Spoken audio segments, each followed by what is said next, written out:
कोई भी व्यक्ति चाहे कितना भी प्रभावशाली क्यों न हो, यदि कानून तोड़ेगा तो उसे बख्शा नहीं जाएगा। मुख्यमंत्री नायब सिंह सैनी ने मंगलवार को विधानसभा में विपक्ष द्वारा प्रदेश की कानून व्यवस्था को लेकर लाए गए स्थगन प्रस्ताव पर अपना वक्तव्य रखा। सीएम ने साफ किया कि अपराधियों पर कड़ी कार्रवाई का ही नतीजा है कि आज प्रदेश की जनता का हरियाणा पुलिस पर भरोसा और अधिक मजबूत हुआ है। माननीय अध्यक्ष जी, हमारी सरकार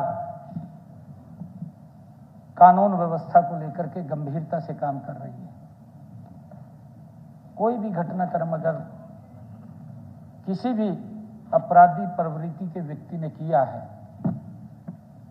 माननीय अध्यक्ष जी, 24 घंटे अगर कोई दूर भाग गया, 1 दिन 2 दिन ट्रेस करके उसको सलाखों के पीछे पहुंचाने का काम हमारी सरकार कर रही है।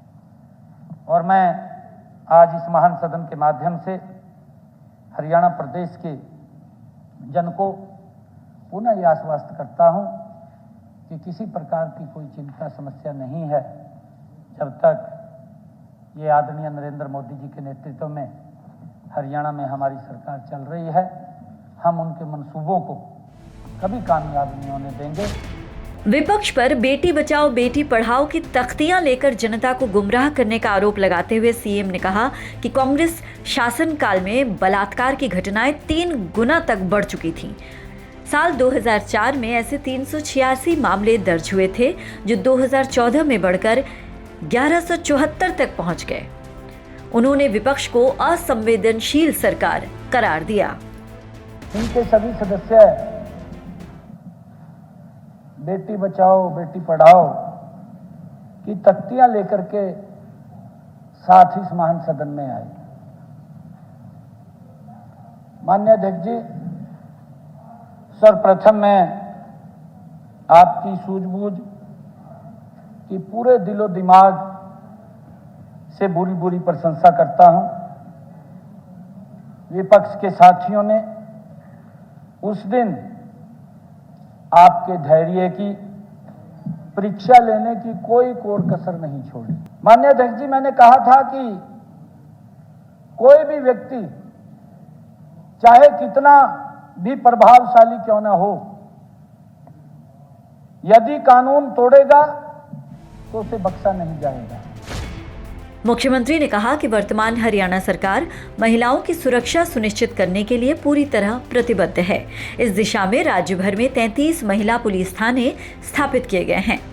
समर्पित महिला हेल्पलाइन 1091 को डायल 112 के साथ एकीकृत किया गया है, यानी क्लब किया गया है। 2018 में दुर्गा शक्ति ऐप लॉन्च किया गया था, जो सुरक्षा अलर्ट के माध्यम से महिलाओं को तुरंत पुलिस सहायता मुहैया कराता है। दुर्गा शक्ति रैपिड एक्शन फोर्स का गठन कर प्रमुख स्थानों पर तैनात किया गया है। मौजूदा सरकार की त्वरित कार्रवाई का उदाहरण देते हुए मुख्यमंत्री ने कहा कि मौजूदा कार्यकाल में अनेक मामलों में 7-8 महीनों के भीतर ही दोषियों को 20-20 साल की सजा, आजीवन कारावास या फिर फांसी की सजा सुनाई गई है।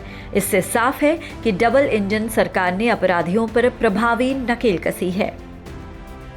ऐसे अनेक केस, माननीय अध्यक्ष जी, ऐसे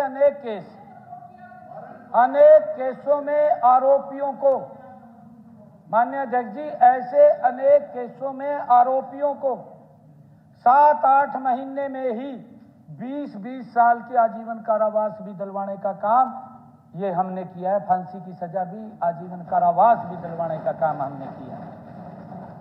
माननीय अध्यक्ष जी, बुरी मनसा रखने वाले लोगों पर हमारी डबल इंजन की सरकार ने नकेल कस रखी है। पूरी नकेल कसी हुई है, पूरी नकेल कसी हुई है।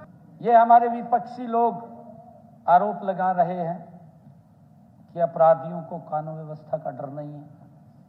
इन्होंने ही कहा है, मैं क्या करूं? मैंने तो बताया है माननीय अध्यक्ष जी, जिसके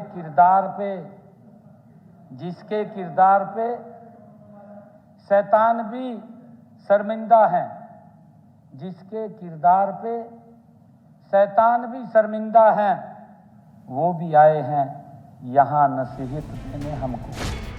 सीएम ने सदन को बताया कि 1 जनवरी 2024 से अब तक हरियाणा पुलिस ने 110 मुठभेड़ों में 13 कुख्यात अपराधियों को ढेर किया और 157 को घायल किया है।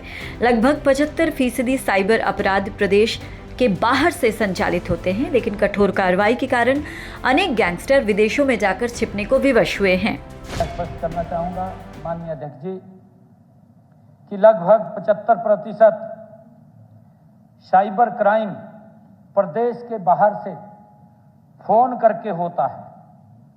इतना ही नहीं, हरियाणा पुलिस के डर से अनेक गैंगस्टर हरियाणा को छोड़ करके विदेश में भाग गए हैं, विदेश चले गए हैं हरियाणा को छोड़ करके। ये इसी समय में हुआ है माननीय अध्यक्ष जी। ये बोल रहे थे कि आपने क्या किया है, आप क्या सुधार करेंगे। कई गैंगस्टर छोड़ करके चले गए हैं और वहां से छुप करके फरौतियों के फोन करते हैं। हमारी कार्रवाई चल रही है। अभी भी हम केंद्र की एजेंसी के साथ मिलकर के ऐसे कुख्यात जो गैंगस्टर हैं उनके ऊपर नजर लगाए हुए हैं। जो ही हमारी गिरफ्त में आते हैं उनको तुरंत यहां पर लेकर के आते हैं। मुख्यमंत्री ने कहा कि कानून व्यवस्था को और मजबूत बनाने के लिए सभी को सामूहिक प्रयास करना चाहिए। उन्होंने चिंता जताई कि सोशल मीडिया के कुछ वर्ग अपराधियों और गैंगस्टरों का महिमा मंडन करते हैं, जिससे युवाओं में उनकी छवि नायक जैसी बनती है। ये प्रवृत्ति न केवल समाज की सांस्कृतिक और नैतिक नींव को कमजोर करती है, बल्कि पुलिस बल की मेहनत को भी आघात पहुंचाती है। मैं सभी से ये अपील भी करना चाहूँगा, मैं कहना चाहूँगा कि सोशल मीडिया के ऊपर एक वर्ग अपराधियों एवं गैंगस्टरों को महामंडित करने में लगा रहता है और उसका असर हमारे युवा वर्ग के ऊपर इन तत्वों का, उनकी छवि एक नायक के रूप में बनते असर पड़ता है। ऐसे आपराधिक तत्वों का गुणगान न केवल हमारे समाज की सांस्कृतिक और नैतिक नींव को कमजोर करता है माननीय अध्यक्ष जी, बल्कि कानून व्यवस्था बनाए रखने में दिन रात कार्यरत हमारे पुलिस बल की मेहनत को भी आघात पहुंचता है। मेरा मानना है कि मीडिया के समस्त साथियों को अपराधियों और गैंगस्टरों से किसी भी प्रकार के महिमा मंडन करने से परहेज करें। उनके नाम व फोटोकॉपी कदापि न लगाएं। हालांकि इस बीच आपको बता दें कि सदन की कार्यवाही के दौरान विपक्ष का हंगामा कल भी जारी रहा। Bureau input, PTC news, Haryana.